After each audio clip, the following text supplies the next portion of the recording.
Hey everyone, welcome to Quick Serve. As the name implies, these are going to be quick recaps from the 2025 Australian Open. Andy and I are going to try and do these every day to get you up to speed and spin forward to the next day's play. It was day one, not just of the 2025 Australian Open, but of all major play for this year. And as the majors try to spread and creep and do their man spread and do their manifest destiny, wrapping around 3 weekends. Sometimes these get off to slow starts, to sort of like soft openings for restaurants. That was not the case in Melbourne. A full boat of matches with some of the best players. A little bit of rain interrupted things. Spoiler alert. Not a whole lot in terms of upsets or eye-popping results, just sort of a smooth day of tennis to ease us into this tournament.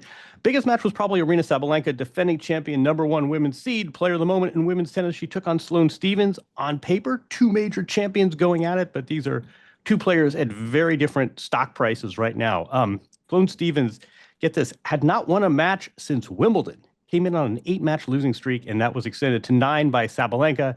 Not necessarily her cleanest match, but she did everything she needed to win. A lot of power, a lot of pace.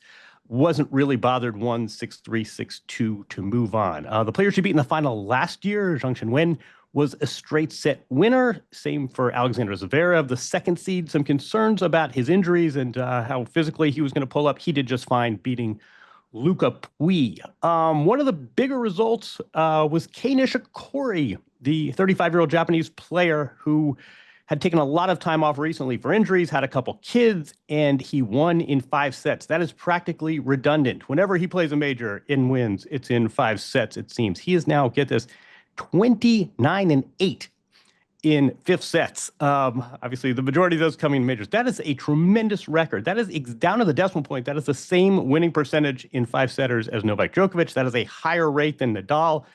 Higher rate than Federer. Toast that. The one caveat is that we don't control for the quality of opposition. Yesterday, he beat a Brazilian qualifier. Nadal and Federer usually would roll over an opponent like that. Their 5-setters came against each other, fellow Big Three matches against Andy Murray. So that stat is a little deceptive still. 29-8 for Kei Nishikori. That is a nice win for him at age 35. He said he was so tired in this match, he almost felt like quitting. He did not quit. He prevailed. Good for him. The player he will most likely rival for the ATP Comeback Player of the Year in 2025, Reilly Opelka, has missed much of the last 3 years with both a hip and a wrist injury. It's been a great start to the season for him. He's beaten Novak Djokovic. He's reached the final of a tournament in Brisbane.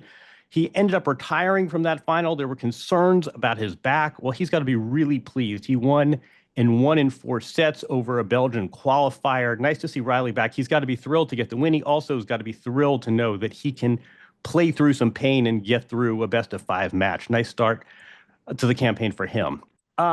Day 2 is coming up, and it is a really full boat, starting with Coco Gauff against Sonia Kenin, former Australian Open champion in Sonia Kenin, and actually has beaten Coco Gauff at a major. And yet these, not unlike Sloane Stephens and Sabalenka, one of these matches that probably looks better on paper. Coco playing very well, probably the 1B favorite if Sabalenka is 1A. Coco ought to get through that one. Jannik Sinner, the defending champion, kicks off his defense against Nicolas Jarry, the Chilean veteran. Novak Djokovic played the Australian Open in 2006, 19 years ago, and was defeated by Paul Goldstein. Why do I bring that up? Paul Goldstein was a Stanford product and is now the Stanford men's coach. And who does Novak Djokovic play in the first round this year to open his campaign? Nish Basavareddy from Indiana and then Stanford. Left the Cardinal program, left college to try his hand on the Pro Tour. It's gone very, very well. He's won a lot of matches, got a wild card here. Plays Novak. We'll see how much resistance he can muster. I don't think Novak is going to have 2 Stanford Cardinal tennis losses on his Australian Open docket, but this ought to be a fun one. Naomi Osaka, 2-time champ, plays against Caroline Garcia. That, again, seems almost redundant. It seems like they always play. But Naomi Osaka trying to get back to her winning ways. The winner of this match plays Karolina Muchova, a contender in the eyes of many. So the draw gods did Naomi Osaka no favors, but we'll see how she does against Caroline Garcia. Carlos Alcaraz plays today, consigned to Margaret Court Arena, not the big show court, not Rod Laver.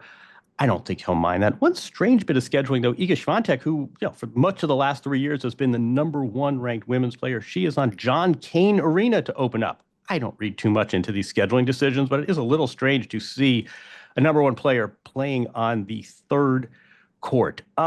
Quick public service announcement to switch gears a little bit. Check out Madison Keys' socials. In addition to winning a tournament, she posted yesterday that she would be contributing $20,000 for fire relief in LA, where she has spent part of her career. I am in LA doing Tennis Channel. I can tell you everything that you have read and seen and heard about these fires probably rings true. It really is seems apocalyptic. It really does seem like a war zone. It really does seem like LA's version of 9/11. It's really scary. It's also fluid. I mean, everyone's checking their app and seeing which way the winds are blowing. By no means is this over.